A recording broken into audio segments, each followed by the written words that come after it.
Hi there, welcome back to Beyond Bold. I am your host, Kyla Bolden, and thank you so much for joining me today.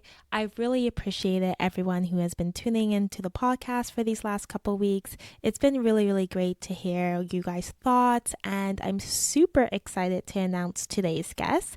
Today we have Ainka Jess. She is the founder of She's for Sports, which is a sports media organization that represents over 7,000 women and men who come together via events and digital content to amplify the voices and achievements of women and diverse people in sports. So I've been really excited to have Ayinka on the podcast because I actually met her a number of years ago. I want to say 5, maybe 6 years ago at a She's for Sports event. And I really loved how even 6 years ago, she was championing women in sports. And this wasn't something that was as buzzy as it is now. And how she's really crafted a really interesting space for her and her company in the sporting world. So I'm super excited to speak with her. In this podcast, we get into tips for starting your own business when actually managing a full corporate career because Ainka has done both very successfully for a number of years, as well as some tips to remain balanced and really be able to listen to your gut and yourself while going on your entrepreneurial journey. So I hope you guys like the podcast and let's get into it. Thank you so much for joining me on the podcast. I'm super excited to have you on Beyond Bold. We like to talk to individuals who have interesting paths when they are going throughout their entrepreneurship journey, and we know no path is the same. So I was really interested in speaking with you because I actually first heard about She's for Sport, like I would say like 5 years ago, a while. I think we met maybe 5 years ago. Am I correct? Around- Yes. Yeah. And I've always loved what you guys have been doing, spotlighting females in sports. And I thought you would be the perfect person to have you on the podcast to talk a little bit more about what you do and share a little bit more about your entrepreneurial journey. Yeah, She's for Sports came out of conversations I had with women like yourself, women who either played sports or they're fans of sports. And I just kind of was curious about their fan experience and their engagement with sport. And sort of the mic over to them just to say like, hey, as a woman in sport, or a woman who likes sports, what's your experience been? And I got a lot of reactions that I wasn't thinking I get. I got people telling me stories of going to like baseball games or basketball games and having men like mansplain sports to them. Or a friend of mine who works in the sports industry said her environment was very sexist and the men there didn't have good things to say about women in sport. And we're talking, aligned to different stereotypes about women in sport, and maybe they should be back in the kitchen and not watching or being in sports. So I wasn't really expecting that full reaction, but I think some of it mirrored some of my own experience, hanging around some of my guy friends and also watching football or something and being a sports fan. And having them wanting to explain things to me. So I've been there before too. And I do know sports traditionally is male dominated and a lot whether it's coaching, whether it's in the front office. So I could see the frustration of women who are in space and they're like, it's just, there's not a lot of equity. It's very sexist. I could understand that. And then they also said they didn't see a lot of diverse stories of women in sport, meaning women working in different areas of sport and also women from different backgrounds who have different experiences in sport. And they didn't see that a lot on social media or on TV. So I just kind of said, maybe there's something I could do with it. At the time, I had years of communications and marketing experience and some video experience. So worked in the media and at a news station earlier on in my career. So I kind of had that background to know how to raise. So then I just kind of took a chance and I did it. And we're 8 years old now, and I can't believe how fast time by, but I'm also very encouraged with the momentum that we're seeing in women's sports with sold out matches and games, with the women are bringing in from sports, with different superstars and rookies who people know hold names now like Angel Reese and Caitlin Clark, Yeah. but then also veterans who were in the WNBA who paved the way. I feel like women's sports is getting a lot more recognition now, but there's still a lot of work to do. Yeah, absolutely. And something that you mentioned was when women say that they're interested in sports or go to watch sports games, they have men like mansplaining to them about the sport. And I always I grew up playing sports. So something that I noticed that's interesting, especially in business, when you say like, oh, even a sport that's like less male dominated, like tennis, you're like, oh, I love tennis, or I watch tennis, or I watch this basketball game. The next question always is like a quiz, like, oh, did you see Mm. this? And who's your favorite player? And it's kind of just makes you not even want to bring it up sometimes because I'm like, if I'm going to be quizzed on like everything that just happened in the sport, that's not fun, right? And so I completely understand how sometimes as a woman in sport, whether you're a casual watcher, a fanatic, or these things ebb and flow as well too. It might not be the most comfortable space. And did you play sports growing up? Yeah, I played volleyball all throughout high school and I loved it. And I was just now looking back, I'm disappointed that I did not try out for the varsity team. But Mhm. again, there's a lot of reports coming out why girls sort of with sport or drop out of sport, after high school or into high school and then after. So there's a lot of research as to why, whether it's peer pressure, whether it's maybe your counselors weren't kind of encouraging you when you were leaving high school. Hey, like don't forget to continue with sports when you get to the university level. I didn't really have anyone around me kind of saying like, like you should stick with, not to say that you need somebody to, but it just wasn't really on my radar. I just figured after high school just kind of was done. I don't think I even really knew the pathways, like, after varsity and what I could do with it. It didn't seem like what I told to prepare for university was sports wasn't a part of that narrative.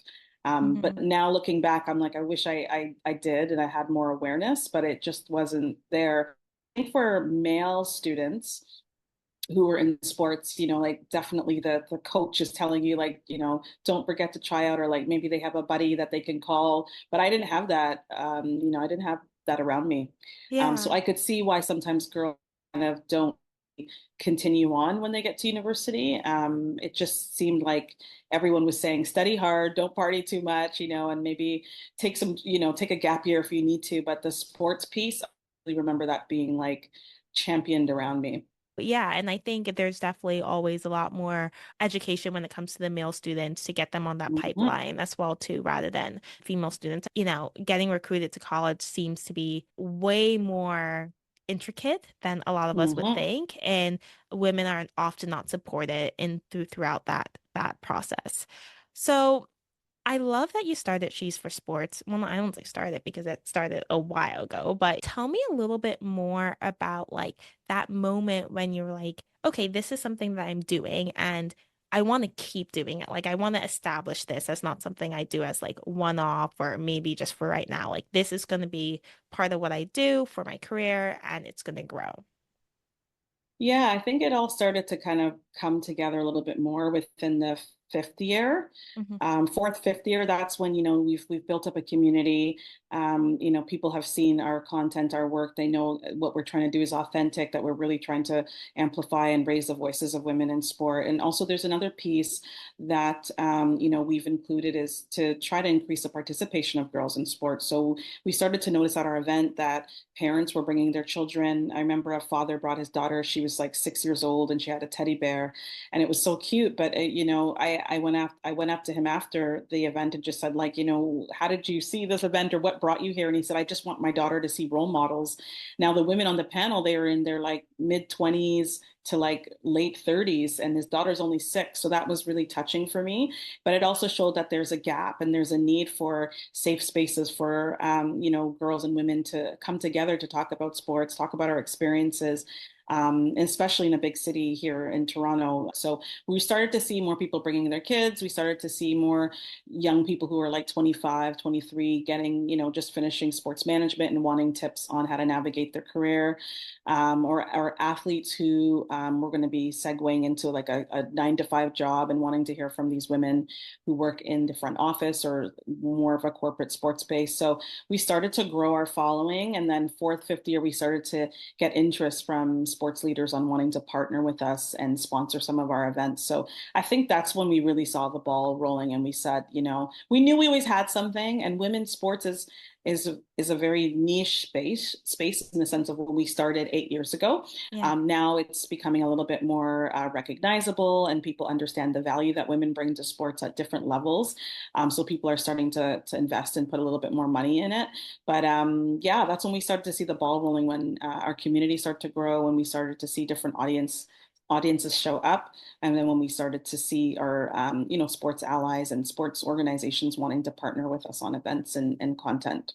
Yeah, that's incredible. And I would say, as like an entrepreneur myself, that is like a very normal timeline when it comes to creating a business. And I think a lot, especially because of the media, and we see like images of people creating a company really quickly, and like 2 years Mm, later, a year later, 6 months later, having everything figured out. But that's really not yeah. the case for like I want to say 99.9999% of businesses that actually last past 5 years, I would say. Like it takes a while to figure out, okay, what are we doing? What is our purpose? If you're a business that's impact focused, in which I truly think almost every business should be, okay, what is the impact that I want to make?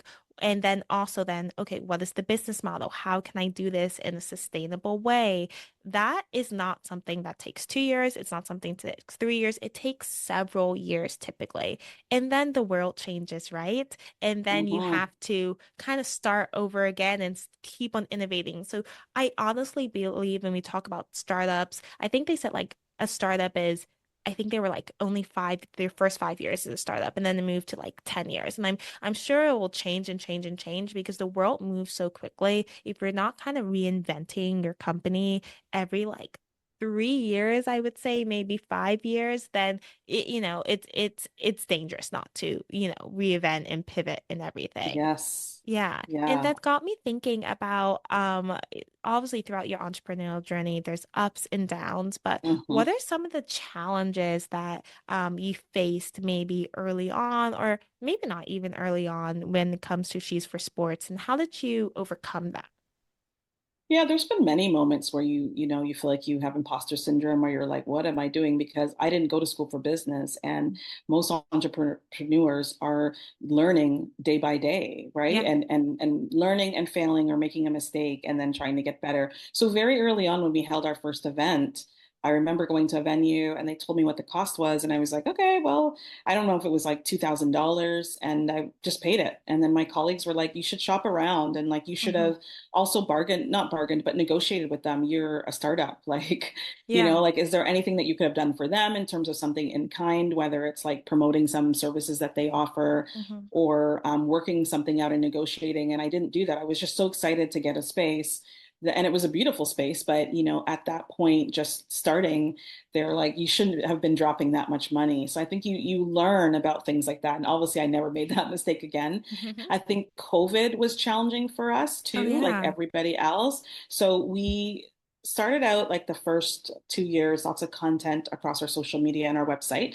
And then I believe second, third year, it was like, let's get into physical events, let's book spaces, let's bring people in, let's have an opportunity for women to network after. So it was great. We did all these different themes, women in baseball. We did women in hockey. We did, entrepreneurs who were in sports and so on. And we were building such a momentum. And then COVID hit. And I remember we had held an event like 3 days or 4 days before the official announcement came out that everything's going to be shut down. And I remember as we were advertising it, I'm like, oh my gosh, should we even be holding this event? Are people going to be safe? And then everyone was safe. Everybody showed up. But then I had this kind of gnawing kind of sense of dread after that event was done Yeah. because I was like, I don't know what's coming. And it seems like whatever's coming is pretty serious. And it Hmm. was, so we had to completely stop our on-site events, in-person events, and we pivoted to doing like a digital workshops, digital I series think I where might we have would come interview to, people. I was gonna say, I think I might have come to one of your last like events prior to the pandemic. Yeah, was this the one at Ryerson? Yes, it was. Yes, It and we had was. so much fun. Yeah. Conversation was great. Questions are always really good from our Q&As with our audience, but we always hear from our community that women in sports or women entrepreneurs, they like to be in the same room with each other. It's the Yes. energy, it's the FaceTime that you get. And then we had to stop that. And it was hard because I feel like by then we were just like, really steady with our events. And as I said, building up that traction and that engagement. And when you stop on-site events, you mentioned something before about having to start over. So then the pandemic is over after 2, 3 years, however you want to measure it. And then you almost feel like as an entrepreneur, as a business owner, you have to reintroduce yourself to the community again Hmm. because it's like it's been a while, right? And everyone had different feelings about starting to go back out again and starting to go to events. I think the economy obviously has changed in terms of inflation, in terms of expensive groceries, and a lot of people struggling with paying their bills. So like we're entering this new economy now where do people even want to spend money to go to an event? So I think a lot of the entrepreneur journey is kind of figuring it out, figuring out when you're in the moment and a situation or a problem presents itself to yourself, how are you going to react? Are you going to take risks? Is this not a time to take risks? Is this a time to maybe just step back and look at what it is that you can manage, both personally and financially, and listening to the community and listening to what's happening out there. And maybe it isn't the right time to start something new Hmm. or to have like this big event. So I think it's a lot of listening and taking your time, but also just going with your gut as to like what's the next best move.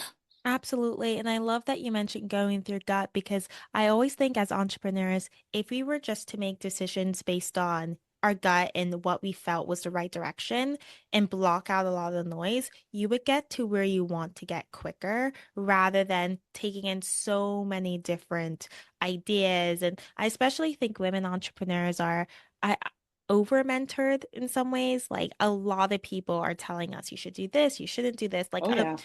The amount of people I meet and I'm like super coachable and I'm always like excited to hear other people's advice, but the amount of like even unsolicited advice I get from individuals who some of them don't even have their own companies, have never been an entrepreneur in their life is crazy. And I know a lot of my other female entrepreneur friends say it all the time. Like they get on business calls to do a deal and they're getting advice on how they should run their business, right?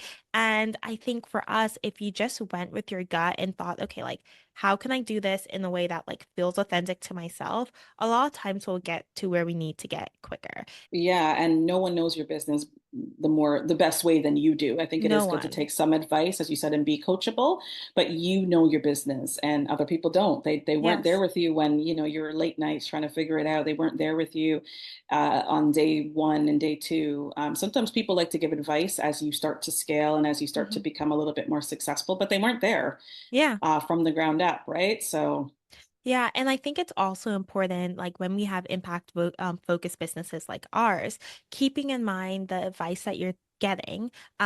Is it from somebody who understands that making an impact is important to your business, right? And before we get into the deep dive subject, because I definitely want to get into that, one of the things you mentioned is that, 8 years ago, women's sports was more niche, right? Like it wasn't like people were talking as much about women in sports as they are now, especially now that we just had the Olympics. And coming off the Olympics, you're seeing of the world become obsessed with like a lot of women who had just killed it. Like, I mean, I'm especially a fan of the track athletes just because I ran track, but there's so many women throughout the Olympics that the world is like, oh my gosh, I didn't know this incredible woman existed, right? And women's sports are becoming more popular, like I would say mainstream, etc. I like to think, right? But definitely with, some of the players from college coming into the WNBA and then with the Olympics, we seem to like have this like excitement about women's sports. What's your like thoughts on this, like thinking like 2 years out, right?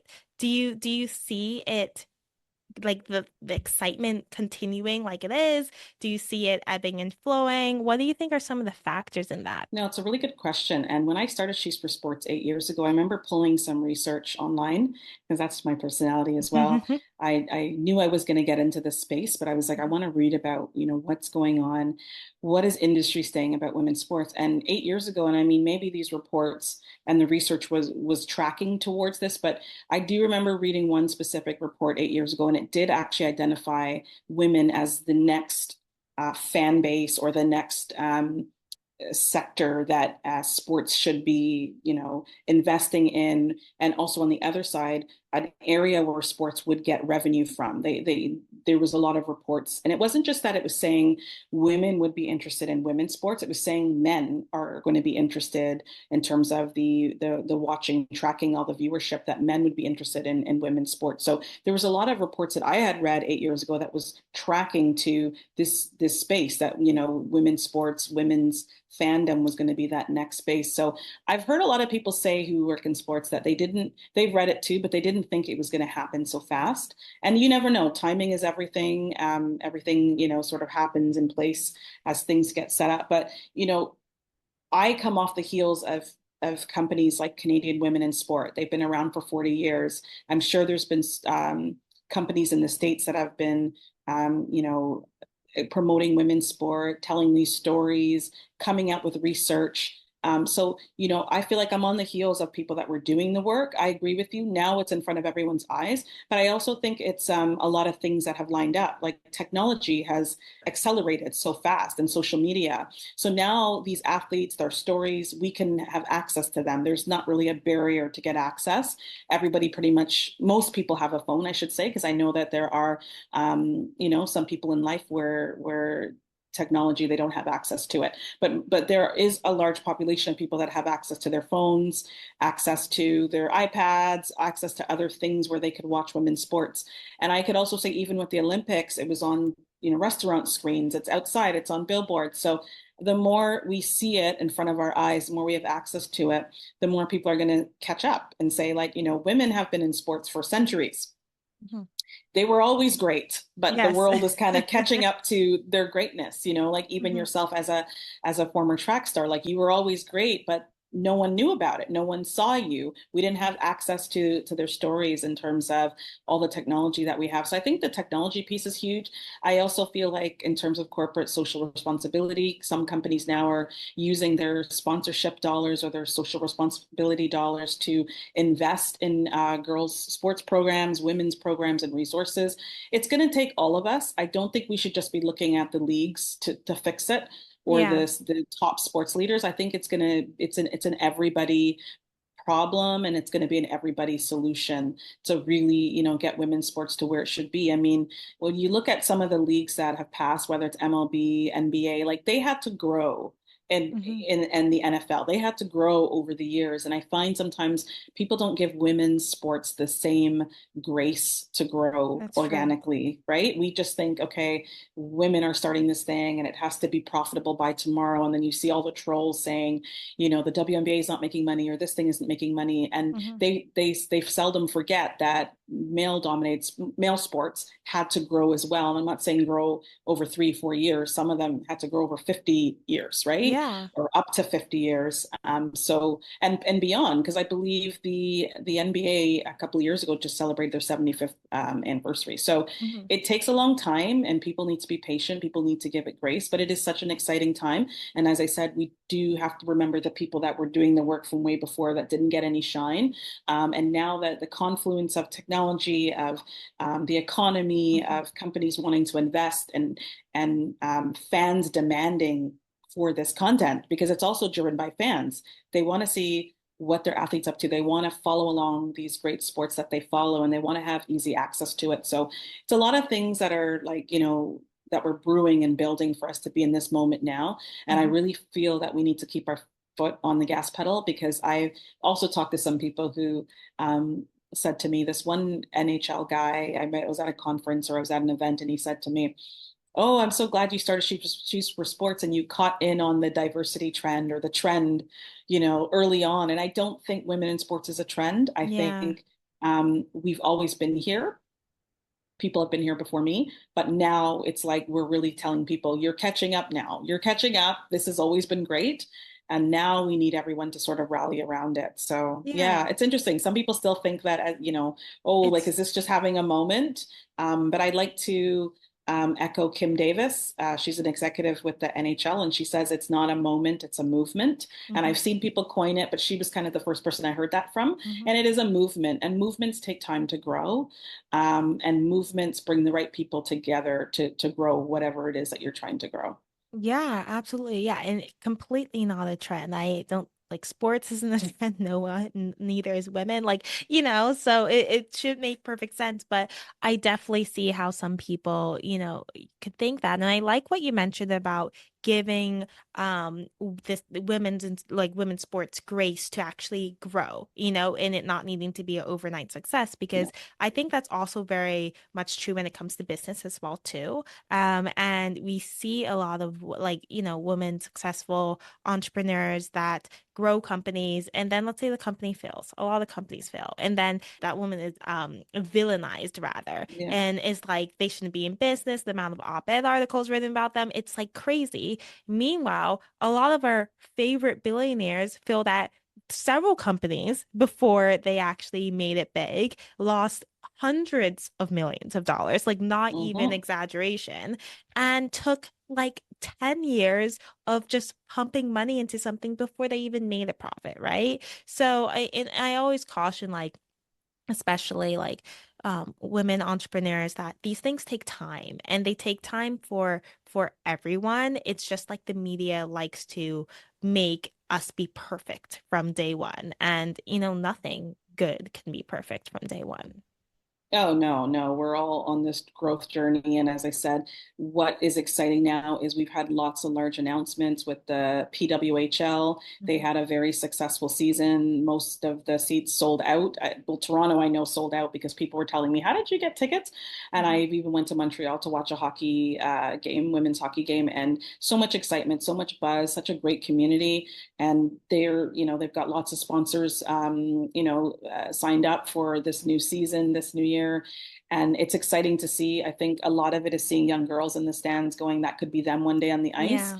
And also, another large announcement was the WNBA. So, Toronto's getting their own WNBA team in Yes. 2026. So, I think everyone's excited about having that coming to our city. I've gone to some WNBA games, but I have to get on a plane and Mhm. go to the States, so it's nice that it's going to be in my own backyard, and I can't wait to see, all of that's going to be happening. Absolutely. And so I want to hop into the deep dive topic because I'm very interested to talk to you about this. So you've had She's for Sports for a number of years, but you've Hmm. also been working in corporate for a while as well too.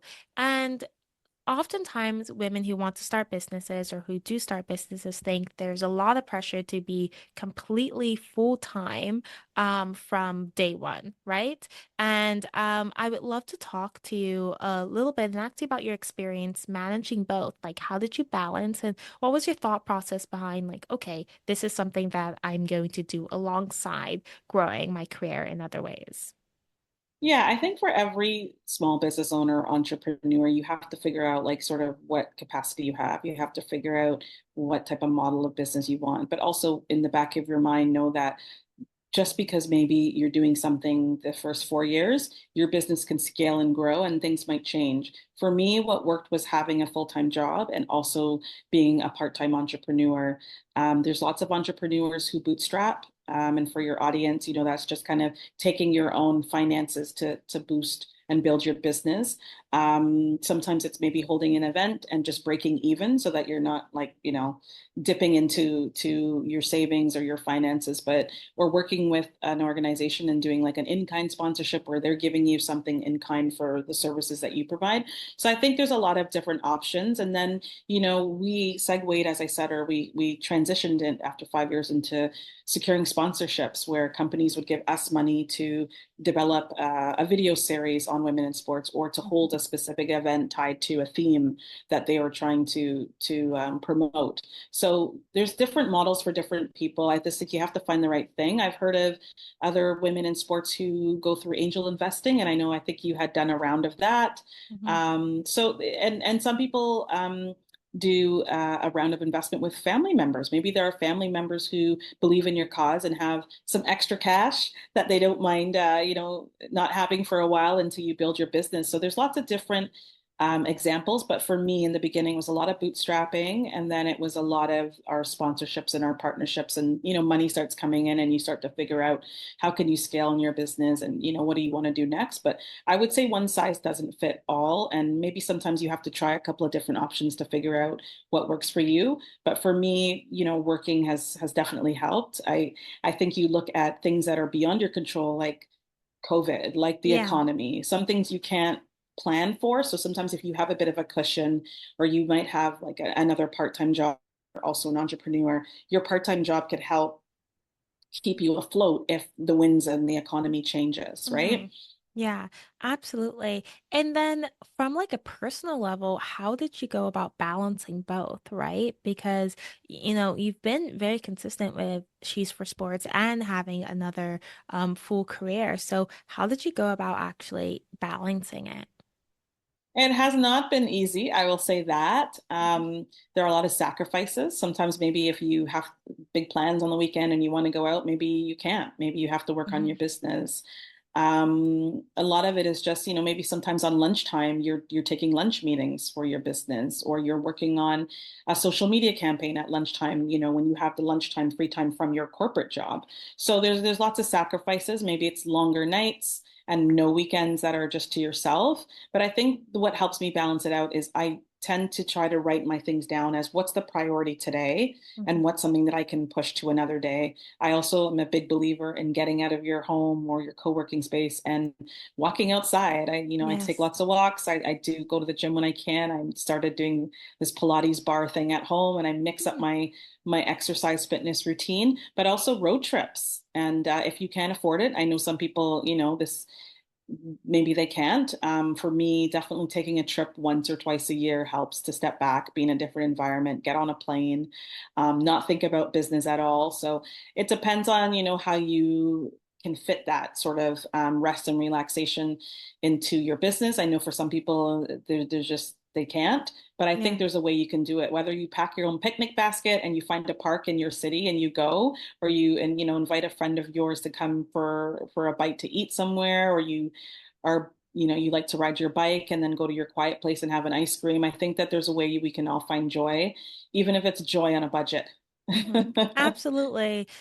I like think sometimes the most luxurious thing is actually just going for a walk and listening to a podcast. I don't know what it is, but Mhm, it just makes me so happy. And I always say that everyone, you'll be surprised what you could do, the amount of time that you have in the day when you're treating your body right and your mind right. Like, I think a lot of times, especially because we have these phones in our pockets, and a lot of mhm, times you are just so distracted.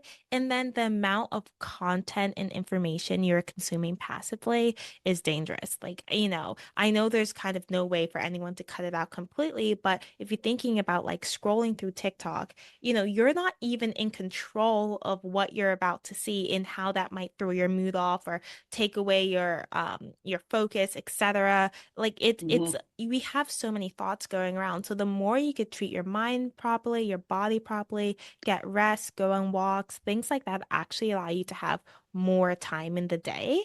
And it's completely possible. Now, I'm saying this and I don't have children, so like I know it will be very different for individuals who like have other people that they're taking care of and everything as mhm. well too. But for the most part, you'll be very surprised with how much time you have in a day and you could put towards your startup. Well, I was also about to ask if somebody wants to break into sports, right? In the sporting industry, especially from like, the female perspective, Mhm. where would you suggest they start? Let's say somebody who knows they love sports, they know they want to, do something within this career, and they might have a business idea or might not yet. Where would you say a good place is to start or any advice you have for them? Yeah, I mean, at our fingertips is Google, Yeah. Google similar businesses to yours, or if there would be a competitor or somebody that you have heard of that may have started something Hmm. that you started. And then I would also say, and LinkedIn has helped me a lot because you don't know everybody. And even though, my community has grown since my sports community has grown since I started the business, on day one, I didn't know everybody that worked at the different leagues, you know? Hmm. So I would say I use LinkedIn a lot to just introduce myself to individuals who were in roles that I had or worked in spaces around, for me, video production, producing content around sports, telling athlete stories, and look at other companies and other individuals who are already in that space. And I found that people were very to, you send them a quick little message on LinkedIn just to say, hey, very inspired. I'm thinking of doing X, Y, and Z. Would love to get your advice. I see that you've been in business for 15, 20 years. Do you think you have time for a 15 or 20-minute call? And I always use that maximum amount of time because sometimes when you're asking somebody for an Mm. hour, like people are busy and Yeah. that's very it's a lot for some people. It's like person just reached out and they want to see me for an hour and they may not have that time and they also don't know you. So I would say like 15, 20 minutes to just introduce yourself and maybe that can spark some sort of ongoing, mentoring or something or ongoing relationship where you can reach out to the person maybe every 6 months if you have a Mhm. question or so, or maybe they can guide you on to somebody else that has a little bit more, in-depth experience in what you're asking. So LinkedIn as a tool has really helped me. And I would just say the biggest thing is just to start. I've had so many people come up to me and they weren't even like talking about sports. I remember I was at a baseball game. I think it was at a Blue Jays game. And I don't know, I got to talking to this lady and she knew about Shoes to Sports. And she said to me, I'd love to start my own cookbook. And I'm like, well, just, you have to Just do just do it. it. I think Yeah. we hold ourselves back a lot. And women, we sometimes feel like we have to have everything lined up or 100% of the skill sets to actually go forth and do something or apply for something. And that's also holds us back too, because men don't always have 100% of the skill Oh, sets no. Yeah. to apply for something or to even like start leading an initiative. So I would say just do it and go slow. I'm a big believer of organic growth. I mean, you said you've been following Shoes for Sports. You're 8 years in and we've grown year by year. But don't get disappointed with yourself if you're like, well, I just started 2 weeks ago and I don't have Mhm. 10,000 followers. It doesn't really work like that unless you buy followers, which we do Yes. know some people do. But if you're looking to have that really organic engagement, really, trustworthy community who, wants to know about your content, wants to speak with you, wants to comment on your stuff. That takes time to build that. And you have to be patient with building your community. I think sometimes when I talk to people and they want instant success, they want the sponsors to be knocking on their door, they want the bank to be giving them like tons and tons of loans and or money. And, people have to see your growth. They have to see your work. And that takes time sometimes. So just be patient with that. But I would say definitely for me, LinkedIn was a huge help in terms of networking and wanting to find out more about my industry and wanting to just learn about others who've Mhm. already done it. Yeah. Networking is super important and it's something that you have to continuously do because a lot of times when you grow in business, I would say it's like those by chance meetings that you have with people or somebody recommending you to something that really, really Mhm. helps you grow. I want to get into some quick fire questions.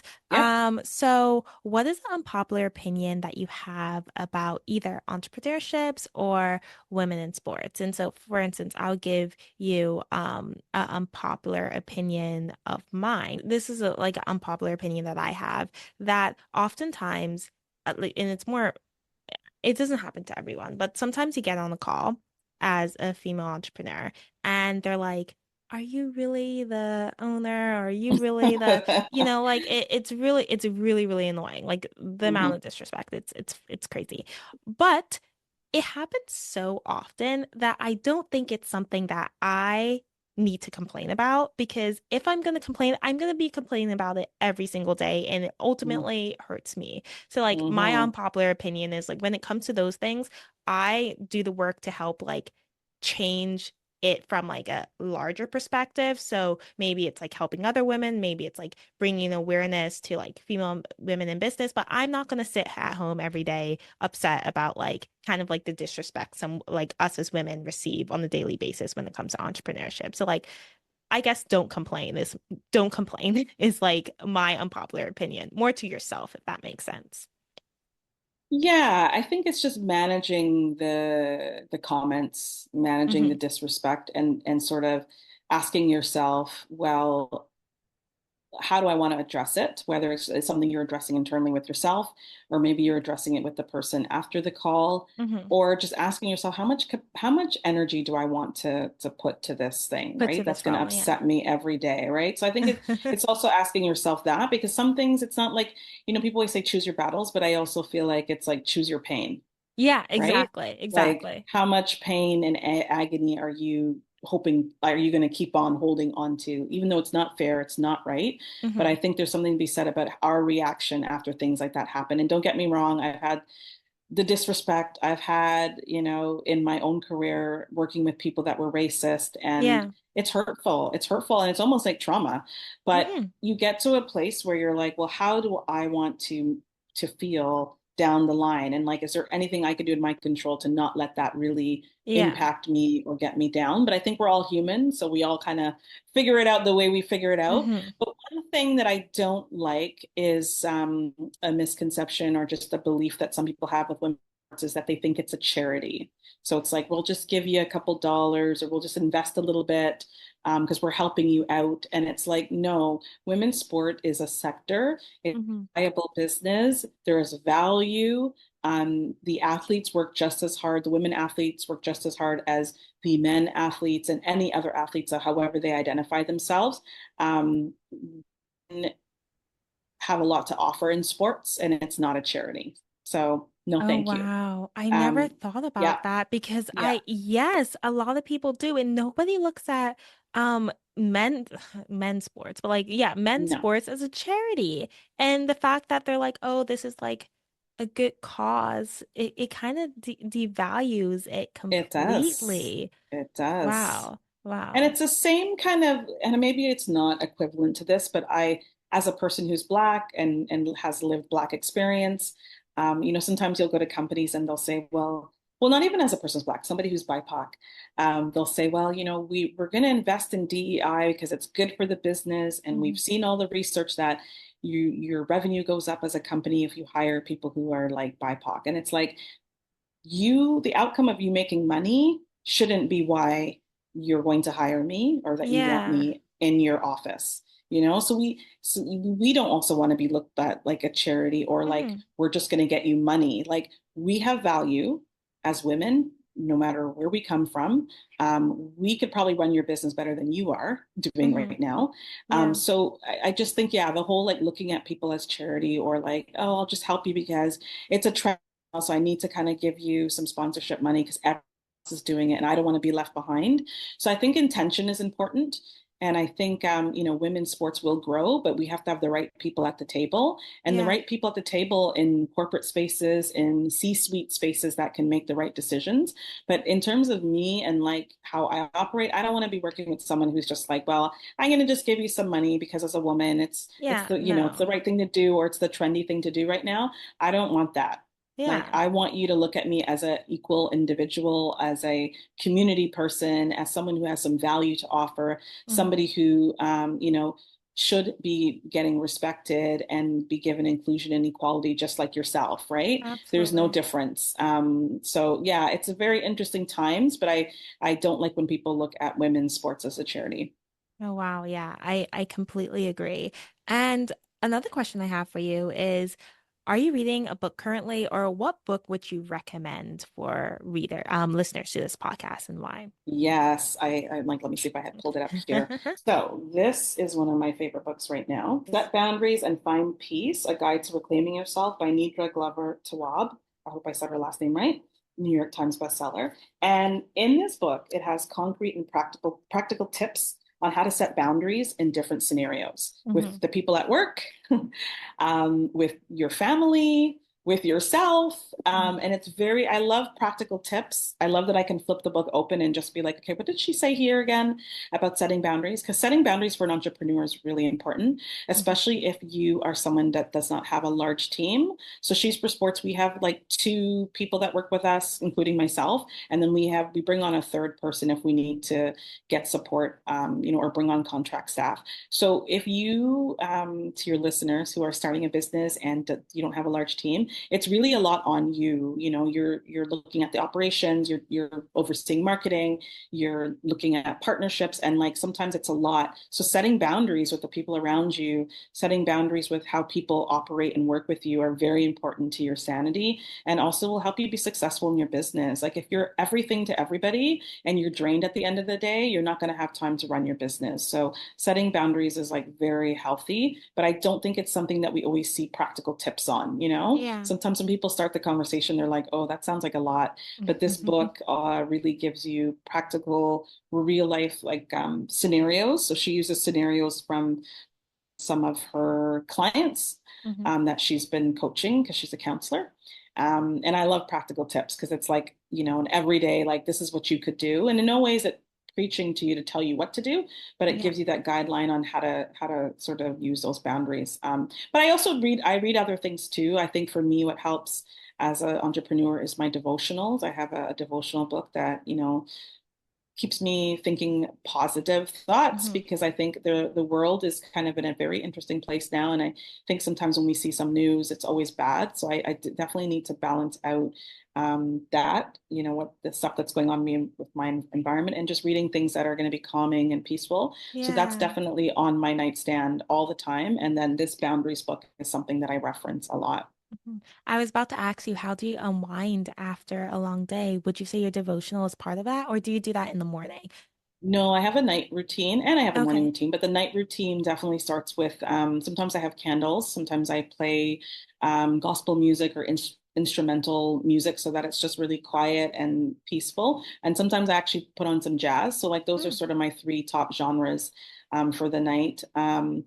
And then I read my devotionals and I try to think of, you know, things that are peaceful, things that are hopeful, words Yeah. that will tell me, like, yeah, you had a bad day today, but have faith, keep on going. And no way is every day perfect. No way every day that you're jumping up and down smiling. But I think when you read things that are encouraging and hopeful, it just gives you a bit of grounding and it just allows you to say, you know what, it's got to get better. And Hmm. it could get better. Yeah. So that's kind of the stuff that I read at night. And then hopefully I doze off to bed. But sometimes, you know, I might need some chamomile tea. But Yeah. I definitely have my night routine where it's like shutting off the devices Mm. and like coming down at a very calm pace and not so frantic of, you know, watching everything at night on TV or just reading emails. I think there's a point where you have to shut it down. Mhm. But you know, relaxation looks different to everybody. I also have a jumbo crossword book. I know people Mm. might think I'm a nerd, but I love crossword puzzles.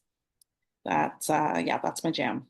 Oh wow, wow. No, I love that. I mean, I don't know if you play, was it Wordle? I For do. Yeah, for a while my mom and I were like doing it Yes. every day together. Yeah. But yeah, that's fun. I love that. I love it. Well, I guess the last question I have for you, and you've given us so many incredible pieces of advice, and I think there's a lot somebody could take from this podcast, whether they are thinking about starting their own business, breaking into the sports industry, thinking about balancing both having a corporate job and their own business. There's a lot to take from this. But one of the things that you've done super well is it seems like you've been very intentional and conscious when thinking about designing your career.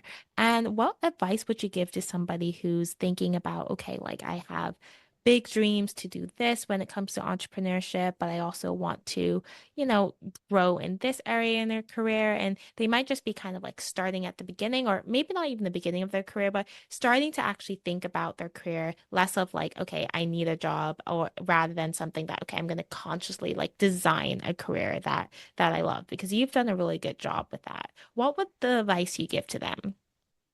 Just be open to opportunities. You know, when I graduated from university, so I did a joint program with York University in Seneca. It was communication arts.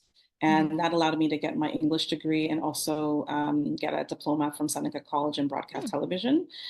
So I would say, you know, look at what your opportunities are. Sometimes you might see a job posting and maybe it doesn't have everything that you want in it, but maybe it's an opportunity for you to learn and grow Yeah. from senior people or to just be in that environment of your sector and get some experience. I would say try not to just, you know, the path that you've written out in stone. Like sometimes you might have to veer off the path a little bit, and sometimes you might not get your first, you know, first and second choice in the top jobs you want, but maybe like the company that you listed as third calls you back, Hmm. and maybe it ends up being a great opportunity. Sometimes when you go to smaller markets, I would say for broadcasting or maybe like even a smaller company, you might get more opportunity to do more there. So, maybe you were hired to just like write, or maybe you were just hired to do social media, but maybe a smaller company's like, hey, can you do our video as well? Or can you help the president, with his speaking notes at Yeah. events? I think so. Maybe look for opportunities sometimes that, might not be like your top company or the largest company, because sometimes when you're in a smaller market or a smaller Hmm. organization, there may be opportunities for you to have more responsibility. So I would say that's kind of led me to where I am today. I've always worked in media or corporate comms, but there were some positions I took that I was like, oh, I don't know, should I take this? And, Hmm. sometimes from a job description too, you can't see what it's all, going to entail or all the responsibilities or roles you're going to have. So sometimes taking a chance on maybe the thing that you thought, maybe this might not be that great, or also taking it on moving. Maybe you live in a really big city and maybe there's a smaller city closer to you that has a similar job, and that could be a place, a smaller market where you'll get more opportunity. Hmm. I completely agree. Like, sometimes going to some place where it might be smaller will give you a chance to work with individuals that you might not get a chance with at a big company. I would also like echo what you were saying about being okay with being cross-functional. It might not be in your job Mhm. description to write the notes for the president for the speech, but definitely do it, like that's just going to help you, you know? Oh, yeah. Yeah, I completely agree. And I love that. That was really, really great advice. And thank you so much for joining me on this podcast. I really appreciate it. Where can people learn more about She's for Sports and connect with you and your company? Yeah, we definitely have a website. So if you just type in Sheesh for Sports in your browser, we'll pop up. Hmm. We're on YouTube, we're on Instagram, TikTok, Twitter, but I would definitely say mostly our engagement is on Instagram and Hmm. TikTok. So find us on LinkedIn. If you just type in at Sheesh for Sports, that's who we are across all of our Hmm. handles are pretty much similar. So you should be able to find us, or drop me a note on our contact page on our website. Awesome. Well, thank you so much for joining us. Thanks for having me. This was a lot of fun. Okay, guys, thank you so much for listening. I hope you enjoyed that podcast. I know I enjoyed speaking with Ainka. Please make sure to subscribe and also rate us, give us a 5 star, and tell us more about who you would like to see in the podcast or topics that you'd like me to go into. And thank you so much for listening, and I hope you have a wonderful week.